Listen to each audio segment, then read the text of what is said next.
İzlediğimiz dizilerin sahne arkasında bazen öyle detaylar gizli oluyor ki diziyi bir kez daha izleme isteği uyandırıyor. Aylarca süren hazırlıklar, set arkasındaki ufak kazalar veya tamamen doğaçlama gelişen o meşhur sahneler. Bugün favori Kore dizilerimizin perde arkasındaki akıl almaz sırları, milyarlarca liralık prodüksiyon kazalarını ve oyuncuların sınırlarını zorlayan fedakarlıklarını konuşuyoruz. Muhtemelen daha önce hiçbir yerde duymadığınız, sizi şok edecek 36 inanılmaz bilgiyi sizin için derledim. Çayınızı kahvenizi hazırlayın. Çünkü bu videodan sonra izlediğiniz hiçbir diziye bir daha aynı gözle bakamayacaksınız. Hazırsanız hemen başlıyoruz.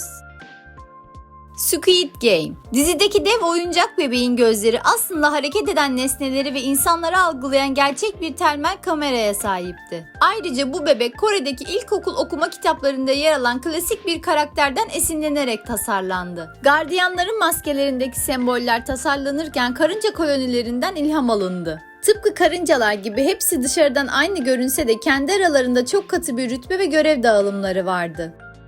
Crash Landing on You. Dizideki Kuzey Kore sahneleri ve yaşam tarzı tamamen kurgu değil. Yapım ekibi dizinin gerçekçi olması için Kuzey Kore'den Güney Kore'ye kaçan gerçek sığınmacıları ve bir Kuzey Koreli eski ordu görevlisini özel danışman olarak işe aldı. Kuzey Koreli asker rolünü canlandıran Hyun Bin karakterinin inandırıcı olması için çekimlerden aylar önce profesyonel eğitmenlerden çok sıkı bir Kuzey Kore şivesi dersi aldı.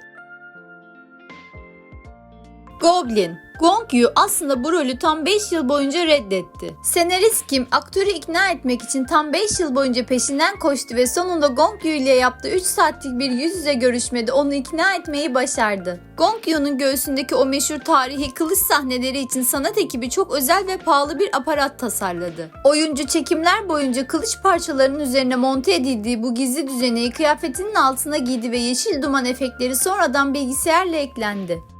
The Scandals of the Sun. Yüzbaşı Yoo Si-jin rolü için ilk başta Gong Yoo, Woo Bin ve Kim Woo Bin gibi isimlere teklif götürülmüştü. Ancak bu aktörler saçlarını askeri tarzda kestirmek istemedikleri ve uzun sürecek yurt dışı çekimleri nedeniyle teklifi kabul etmediler. Dizide görünen askeri helikopterler ve bazı ağır teçhizatlar sadece birer dekordan ibaret değildi. Güney Kore Savunma Bakanlığı ordunun imajına katkı sağlayacağını düşünerek yapım ekibine gerçek askeri araçları kullanma izni verdi.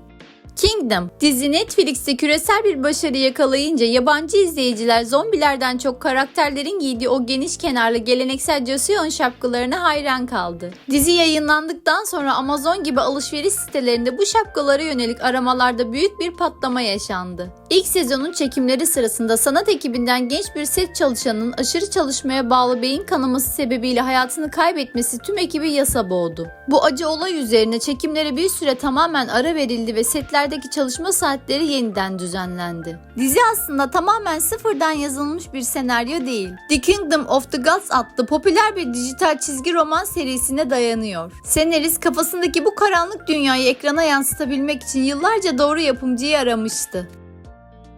Vincenzo. Song Joong-ki'nin İtalya sahnelerinde yer aldığı o devasa lüks İtalyan mimarili binaların ve sokakların hiçbiri gerçek değil. Pandemi döneminde çekildiği için oyuncu İtalya'ya gidemedi. Dizideki tüm İtalya sahneleri Güney Kore'de yeşil perde önünde çekildi ve kusursuz bir bilgisayar efektiyle birleştirildi. Başrol oyuncusu Song Joong-ki diziden önce tek bir kelime bile İtalyanca bilmiyordu. Karakterinin inandırıcı olması için aylarca profesyonel bir İtalyanca eğitmeniyle çalıştı ve repliklerindeki o kendine has İtalyan aksanını yakalayabilmek için kelimeleri yüzlerce kez tekrar etti. Extraordinary Attorney Woo. Yapım ekibi otizm spektrumunu en doğru ve saygılı şekilde ekrana taşımak için Kore Nazaret Üniversitesi'nden özel eğitim profesörü Kim Buyung-gung'u işe aldı. Profesör Kim hem senaryoyu satır satır inceledi hem de Park Eun-bin'i karakteri canlandırırken özümsemesine yardımcı oldu. Netflix bu projenin haklarını tamamen satın almak için yapım şirketine astronomik bir bütçe teklif etti. Ancak yapım şirketi bu teklifi reddetti. Dizinin yayın haklarını kendi elinde tutmak isteyen şirket Kore'nin yerel kanalı ENA ile anlaştı ve dizi kanalın tarihinin en yüksek izlenme oranına ulaşarak büyük bir yayıncılık zaferi kazandı. Hukuk bürosunun duvarlarını süsleyen o etkileyici balina çizimleri ve tabloları sıradan dekorlar değildi. Bu eserlerin çok büyük bir kısmı gerçek hayatta otizmli sanatçılar tarafından çizildi. It's okay to not be okay. Koo Moon-young'un dizide yazdığı kabuslarla beslenen çocuk ve zombi çocuk gibi karanlık çocuk kitapları aslında kurgu değildi. Dizi için ünlü çizer Jamsan tarafından özel olarak tasarlanan bu kitaplar hayranlardan gelen yoğun talep üzerine gerçek hayatta da basılarak çok satanlar listesine girdi. Otizmli Sang-tae karakterini canlandıran Oh Jong-si diziden sonra gelişimsel engeli olan bir hayranının kendisiyle Luna Park'a gitme isteğini geri çevirmedi. All of Us or Dead. Yönetmen dizide parlak kırmızı kanın ekranda çok daha belirgin ve dikkat çekici durması için renk çarkında kırmızının zıttı olan yeşil rengi okul üniforması olarak seçmiştir. Çekimlerin yapıldığı Hyosan Lisesi gerçek bir okul değildir. Yönetmenin her detayı kontrol edebilmesi için sıfırdan inşa edilen 100 metre uzunluğunda ve 4 katlı devasa bir settir. Oyuncuların gerçekçi ve ürkütücü zombi hareketleri sergileyebilmesi için bir dansçı ve koreograf eşliğinde çok sıkı fiziksel eğitimler almışlardır.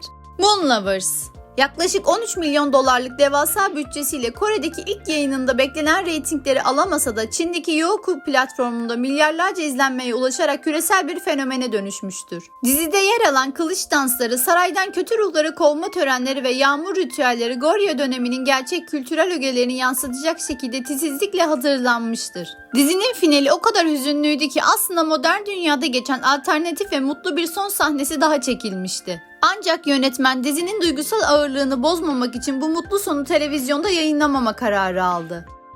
Hotel del Luna. Otelin o görkemli ve tarihi dış cephe sahneleri aslında bir otelde değil, Güney Kore'deki tarihi Mokpo Modern Tarih Müzesi'nde çekilmiştir. IU'nun canlandırdığı Jang Mak-wol karakteri dizi boyunca her bölümde ortalama 10 kez olmak üzere toplamda 100'den fazla kıyafet, saç tasarımı ile ekrana gelerek görsel bir şölen oluşturmuştur. Senarist Hong kardeşler bu diziyi yazarken akıllarında sadece IU vardı.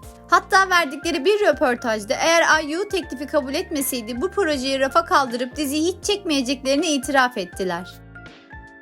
The King Eternal Monarch. İki paralel dünya arasında kapılar açan sihirli flüt aslında Kore'nin eski Silla Krallığı dönemine ait gerçek bir tarihi efsaneden ilham almıştır. Kral Lego'nun o asil beyaz atı Maximus sahnelerin zorluğuna göre iki farklı at tarafından oynandı. Başat olan Benjamin adındaki at o kadar popüler oldu ki set ekibi ona özel ödüller ve hayranlardan gelen havuç sepetleri verdi. Lee Min-ho çekimler sırasında atlarla bağ kurabilmek için ceplerinde sürekli olarak at şekeri ve havuç taşıdı. Aktör sahneler başlamadan önce atları bizzat besleyerek onların kamera karşısında sakin kalmasını sağladı. Healer. Ji Jang-wook çatılardan atlayan gizemli gece kuryesi rolüne hazırlanabilmek için çekimler başlamadan önce özel bir dövüş sanatları okulunda aylarca yoğun dövüş ve parkur eğitimi aldı. Oyuncunun dövüş sahnelerinin birçoğunu kendisi üstlense de özellikle çatılar arası tehlikeli atlayışlarda bir dublör kullanıldı. Ve işte ekranın arkasındaki o bambaşka dünya. Gördüğünüz gibi her muhteşem sahnenin arkasında aylarca süren emekler, akıl almaz bütçeler ve bazen de devasa prodüksiyon kazaları yatıyor. Peki bu ilginç bilgilerden sizi en çok şaşırtan hangisi oldu? Ben Vincenzo sahnelerinin tamamen bilgisayar efekti olduğunu öğrendiğimde gerçekten şaşırmıştım. Sizler de favorinizi aşağı yorumlara yazabilirsiniz. K-drama dünyasının bu tarz gizli kalmış detaylarını ve dizi önerilerini kaçırmamak için kanala abone olmayı ve bildirim zilini açmayı unutmayın. Ve videoyu daha fazla Kore dizi severe ulaşması için videomuza hype puanı verirseniz çok seviniriz. Ayrıca katıl butonuna tıklayarak bize destek olabilirsiniz. Bir sonraki videoda görüşmek üzere. Hoşça kalın.